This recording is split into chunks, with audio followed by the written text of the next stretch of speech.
Bem-vindo ao nosso canal do YouTube. Para quem não me conhece, eu sou o Dr. Alex Guedes, dentista e professor. Hoje eu estou com uma convidada bem legal aqui, minha amiga Luciana Cabral. Tudo bem, Lu? Tudo bem. Oi, gente. Luciana é nutricionista, especialista em nutrição clínica funcional e modulação intestinal, não é isso, Lu? Isso mesmo. Pronto, a gente vai trazer aqui um assunto pedido por vocês, que é uma alimentação usada após a extração de dente. Qual a alimentação que as pessoas podem usar depois de uma extração, de uma cirurgia na boca, Lu? Bem, oi, gente, muito prazer. Obrigado pelo convite, amigo. E vamos falar de um tema que realmente eu recebo também algumas perguntas sobre isso, porque a gente tem um costume já, né, de muito tempo ouvir que ao se retirar um dente, a gente fica sempre com alimentos pastosos, né?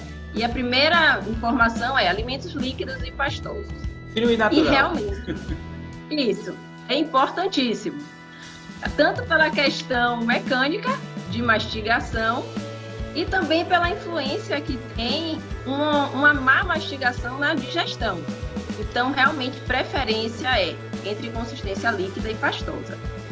A questão em si, quando a gente faz uma cirurgia dessa, é prestar atenção também à qualidade desses alimentos, não só a consistência. Porque uma cirurgia de dente não deixa de ser uma cirurgia, como muita gente às vezes pensa que é uma simples retirada de dente. E não é. Ali tem processo inflamatório e de cicatrização que precisa ser observado e precisa ser otimizado. Então, quando a gente faz algumas preparações pastosas, a gente tem que se atentar a incluir alimentos anti-inflamatórios, tá? E a evitar alimentos inflamatórios. Então, o que a gente primeiro prioriza? Se vai fazer preparação de vitamina, né? Purês, sopa, a gente tem que pensar em como melhorar essa qualidade nutricional. Então, alguns alimentos que eu super indico para fazer parte dessa alimentação são alimentos anti-inflamatórios. Então, a gente tem uma variedade aí. Na Brasil, tem pelo menos essa vantagem, que a gente tem uma variedade de ervas e temperos que são anti-inflamatórios. Então, a gente pode usar o açafrão, tá? Que a gente tem muito aqui, que é conhecido como cúrcuma também. A gente pode incluir ele tanto em preparações de vitaminas, preparações de smoothies ou shakes, pode colocar em sopa, purês. A gente pode utilizar chás anti-inflamatórios. A gente tem dente de leão e merigato, que são essenciais nesse período, porque às vezes a gente esquece que fez a cirurgia e pode tomar chá. E chá pode tomar, principalmente se for anti-inflamatório. A gente pode incluir também as ervas, orégano, manjericão, alecrim. Tudo isso ajuda a melhorar também o paladar, né, das refeições, que já vão estar aí com alteração de consistência, o que já vai dar a gente, às vezes, até um desânimo na alimentação. Então, colocar essas ervas auxilia bastante, tanto no sabor quanto pelo valor nutricional delas. E a gente tem mais uma gama de alimentos. Tem espirulina, tem farinha de uva, alimentos também antioxidantes e anti-inflamatórios, que é super simples incluir na alimentação pastosa e que vai facilitar e otimizar bastante essa cicatrização e ajudar, né, que o paciente saia realmente desse processo pós-cirúrgico de uma maneira muito mais rápida. Então, vale a pena incluir cada um desses na dieta. Olha que legal, gente. Você que acabou de fazer uma extração, uma exodontia, está assistindo esse vídeo e o dentista virou para você e falou: tome sorvete. Não é só sorvete, olha quanta opção tem aí. Que a maioria das vezes o profissional chega assim: não se preocupe não, tome sorvete, compra um pote de sorvete de 2 quilos e fica feliz. Mas não é só isso, tá vendo que quanta opção tem aí? Então a pessoa pode ter uma variedade para o café da manhã, para o almoço e para o jantar, né, Lu? Sim, e falando nesse sorvete, né, realmente é o que a gente ouve bastante. E tomar o sorvete, se ele for natural, a gente tem ótimas receitas, né? Tem sorvete de manga, banana, abacate, que se dá para fazer natural, tá? Tem várias receitas que ficam super gostosas. Agora, tem a questão do sorvete, né? O sorvete, o problema dele é que ele é um item inflamatório, tá? A gente tem alimentos anti-inflamatórios, mas infelizmente a gente também tem alimentos que são pró-inflamatórios.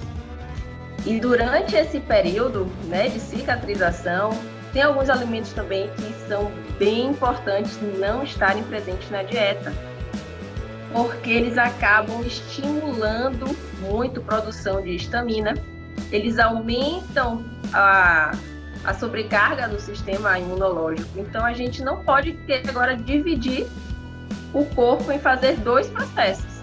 Ele tem que estar focado numa cicatrização. E quais seriam os alimentos? O sorvete é um grande vilão, porque além dele ter gordura hidrogenada, ele ainda tem leite derivados. E leite derivados é um alimento que atrapalha bastante essa parte de cicatrização, porque ele é inflamatório, ele naturalmente é inflamatório, tá? O glúten acaba sendo também um alimento que é pró-inflamatório.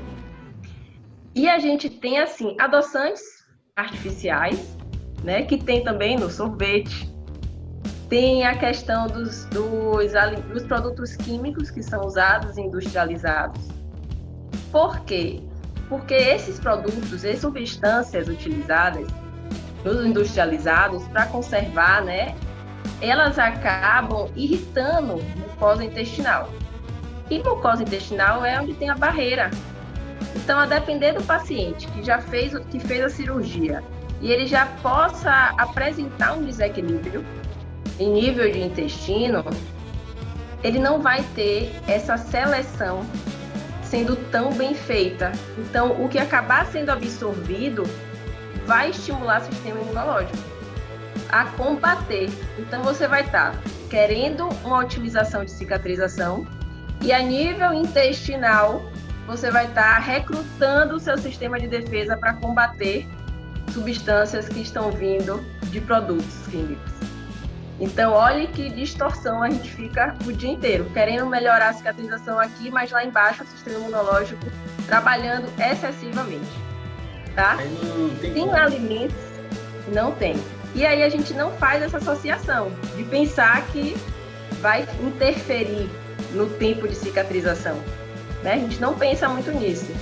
Agora, antigamente, se dizia muito o quê? Que pós-cirurgia não se consome alimentos remosos, né? Não sei quem já ouviu falar isso. O que não deixa de ser uma verdade. Esses alimentos que a gente chama de pró-inflamatórios, eles são chamados de alimentos remosos por causa disso, porque eles acabam aumentando a questão da histamina e o corpo ele reage como se fosse uma alergia. Então, é como se você estivesse respondendo a uma alergia. Então, você fica com 2 processos no organismo ao mesmo tempo, né? A questão da recrutar sistema de defesa para aumentar a cicatrização e lá embaixo combatendo uma alergia que o corpo está entendendo com esses produtos. Então, a gente pede que retire nesse momento isso. Uma aula aí agora. Mas é porque às vezes... Aqui vão tomar uma aula, dentistas. Isso, fazer uma aula assim, pra gente mudar aquelas orientações básicas, né, pós-cirúrgico. Inclusive, eu vou fazer uma cirurgia amanhã, o paciente já me mandou uma mensagem aqui. Que alimento eu posso comer? Espera aí, mais tarde eu respondo. Pois é. Vou conversar com porque se dizia muito isso. Todo mundo só ouve isso. Ah, eu não posso alimento cremoso. Mas eu acho que é são poucos pacientes que me perguntam realmente o que é que eu posso comer, principalmente antes da cirurgia, né? Geralmente é alguém que tem alguma restrição alimentar, então ele já pergunta o que é que eu posso comer. Então a gente pode dar um exemplo aqui de alimentação pastosa para poder o paciente já ter uma opção. Então são várias. Alimentação para café da manhã. Né, café da manhã ou lanches, a gente pode fazer uma bebida que é parecida com vitamina, tá? Uma vitamina, porque todo mundo quando pensa, faz logo uma vitamina de banana. Só que aí vai o erro, né? Porque bota o leite, a banana, às vezes o açúcar, né? Às vezes o Nescau, e aí já virou uma vitamina inflamatória, já atrapalhou todo o nosso processo. Mas a gente pode fazer uma bebida que se chama Smoothie, que é tipo uma vitamina, só que ela acaba tendo outros ingredientes.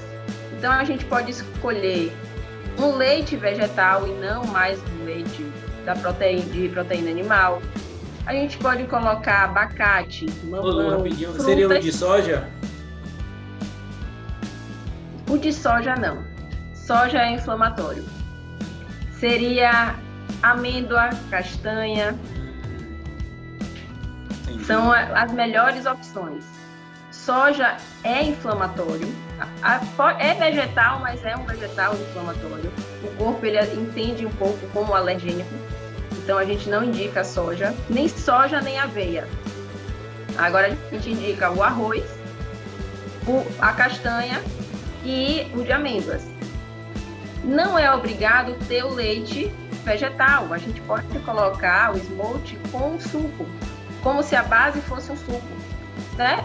Faz um suco de manga, faz um suco de maracujá, usa ele como a base, acrescenta os alimentos funcionais anti-inflamatórios, que eu falei, o açafrão, a espirulina, né, a farinha de uva, bate com alguma fruta que seja um pouco mais consistente, como o mamão, uma banana ou abacate.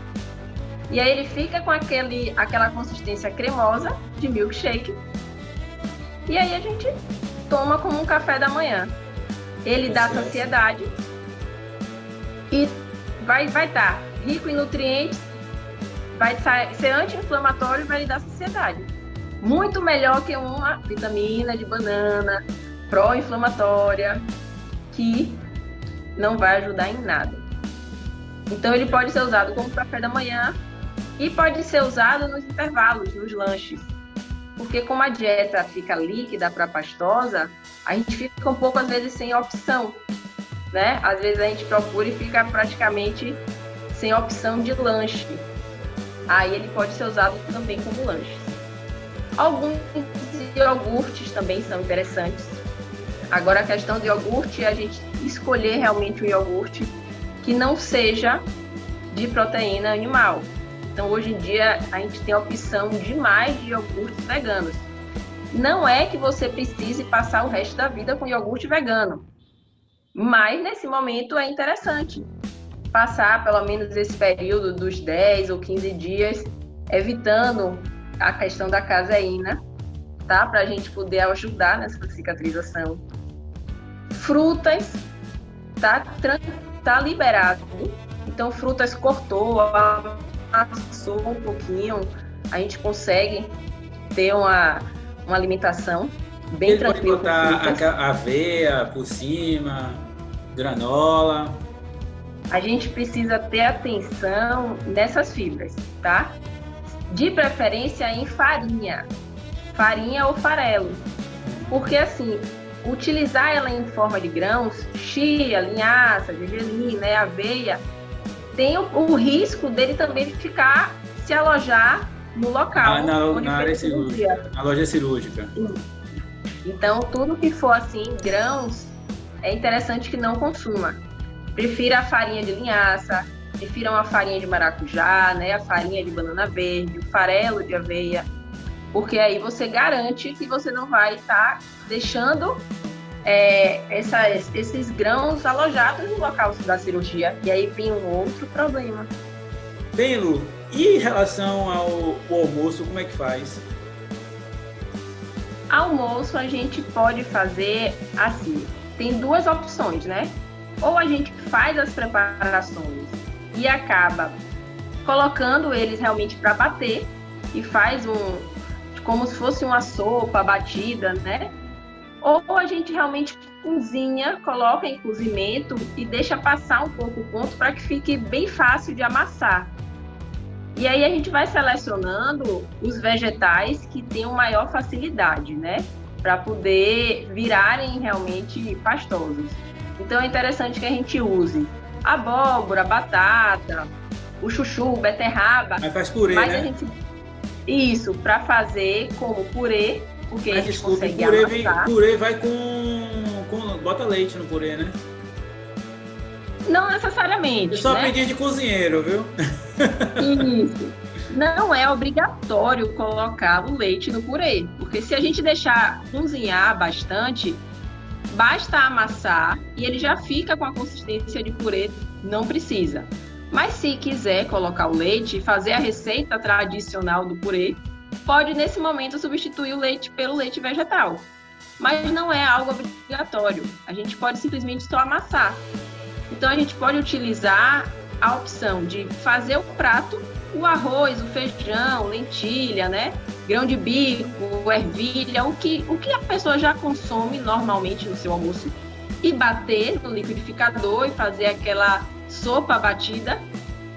Ou você pode ter a opção de cozinhar tudo separadinho, evitar os grãos, feijão, arroz, porque a gente não vai conseguir ter uma mastigação adequada, e deixar mesmo só os vegetais, e substituir o arroz e o feijão pela batata doce, pelo inhame, a banana da terra, que são raízes, então também vão lhe fornecer carboidrato, e a gente consegue amassar, Perfeito. tendo um consumo bem melhor. A questão da proteína, aí a gente tem que selecionar mesmo, nesse momento, priorizar a carne moída, um frango bem desfiadinho. Nada de carne de porco, né? Isso, que não precise de mastigar. A carne de porco e os embutidos, o problema é porque são remosos, né? São os famosos remosos. Mas um frango, a carne vermelha, se puder evitar, seria ótimo.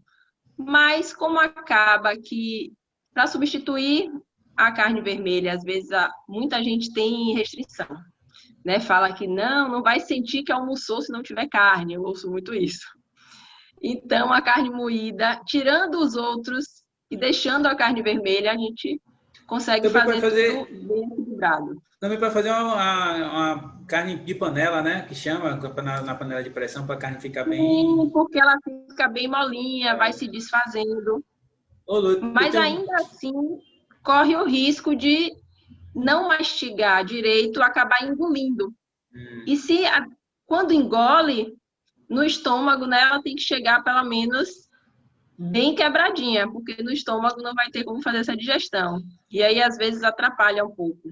Tem paciente meu que fala que bota tudo no liquidificador e bate. É o que fica mais prático. É o que fica mais prático mesmo.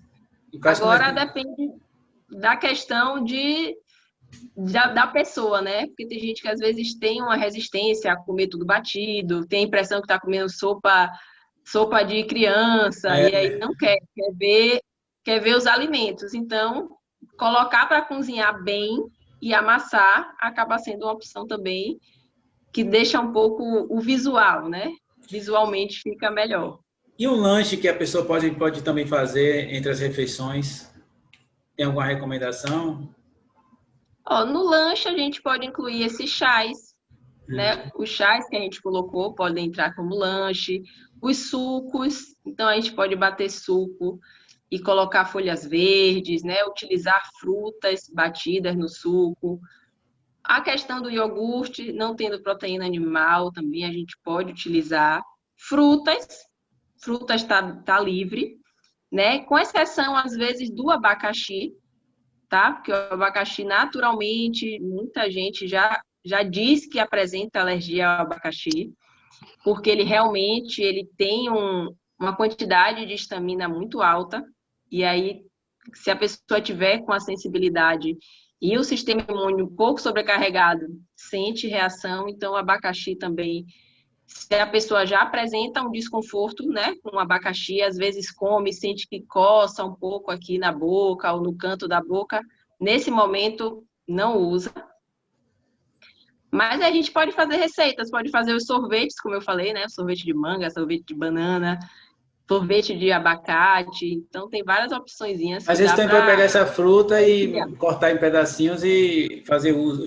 Pronto. Isso, porque se a fruta for molinha, dá para comer tranquilo, uma fruta molinha. Não dá para comer um coco, né? Não Mas dá. dá para ralar, dá para usar o coco ralado por cima das próprias frutas, colocar outras frutas e usar o coco ralado por cima, o natural. Nada de coco ralado de saquinho, é o coco ralado natural. Outra coisa também, Lu. Quem gosta de pimenta? Nada de pimenta, né? Olha, a pimenta, ele é um alimento A gente escuta, maravilhoso, a né? gente escuta cada coisa, não tem noção, como a gente faz. É cada Não, coisa. a pimenta, ele é um alimento maravilhoso, né? A gente usa Inclusive é bastante. anti-inflamatório, né? Isso quer dizer, ele é anti-inflamatório, a gente usa bastante.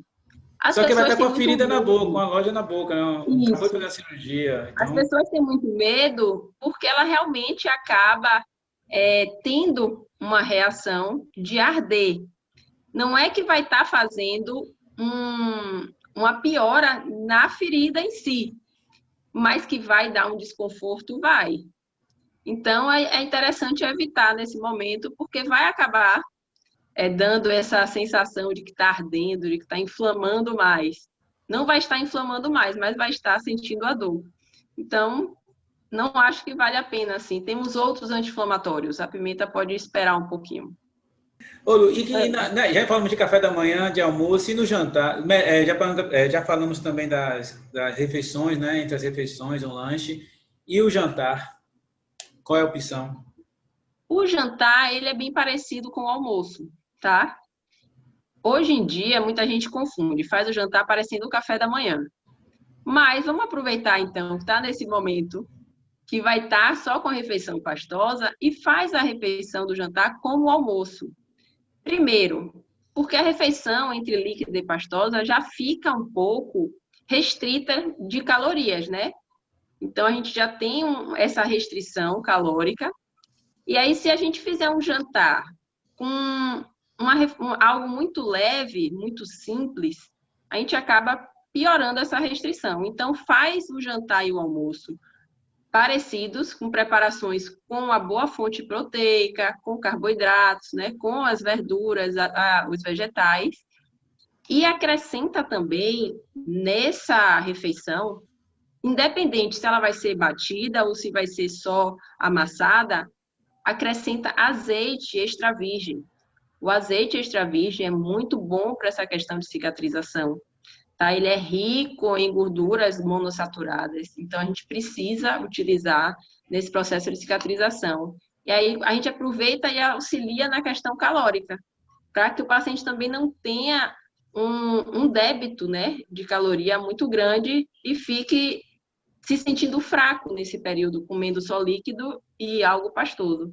Então, acrescentar o azeite tanto no almoço como no jantar, na refeição, auxilia bastante, tanto para cicatrização como para manter um índice de caloria interessante. E aquela pessoa que é viciada em pão, porque antigamente eu era viciado em pão. Se alguém falasse não coma pão, eu ia ficar chateado, mas hoje, graças a Deus, eu saí dessa. Mas tem pessoa que você Ó, faz cirurgia que quer comer pão de qualquer sei, jeito. quer comer? Não é indicado, tá? O pão não é indicado, não é só nem pela cirurgia, por Nem outros molhando no motivos. café, nem molhando no café, né? Tem gente que não, vou molhar Ele no não é café. indicado. Molhando no café, você consegue comer, né? Em termos de mastigação, você realmente não vai ter problema. Mas o pão vai acabar causando justamente o problema no intestino, né? Ele vai chegar, ele é um produto que vai ter glúten, então esse glúten vai acabar ativando uma cascata de ativação para inflamação no intestino, que não é interessante a gente estar ativando agora. É interessante que deixe apenas a cicatrização sendo otimizada. Não que a gente fique agora utilizando célula de defesa para combater glúten, uma proteína. Então, é um momento assim de selecionar, né? Eu quero que ele trabalhe bem para uma função, então eu não posso ficar desviando a atenção do corpo para outras funções. Aqui, Ainda ó. mais por causa de questão alimentar, né? Que a gente pode escolher. Acho que depois daqui você vai receber um bocado de fã, viu? Aliás, Lu, qual é o seu Instagram? Eu vou botar aqui no final, tá, dessa conversa, na descrição, o meu Instagram, o Instagram de Lu. Qual é o seu Instagram, Lu? O pessoal acompanhar você. Lu Nutri, com 2 L's no início, tá? Me seguem lá, gente. Tem postagens bem legais. Qualquer dúvida, vocês vão lá e tiram ainda com ela.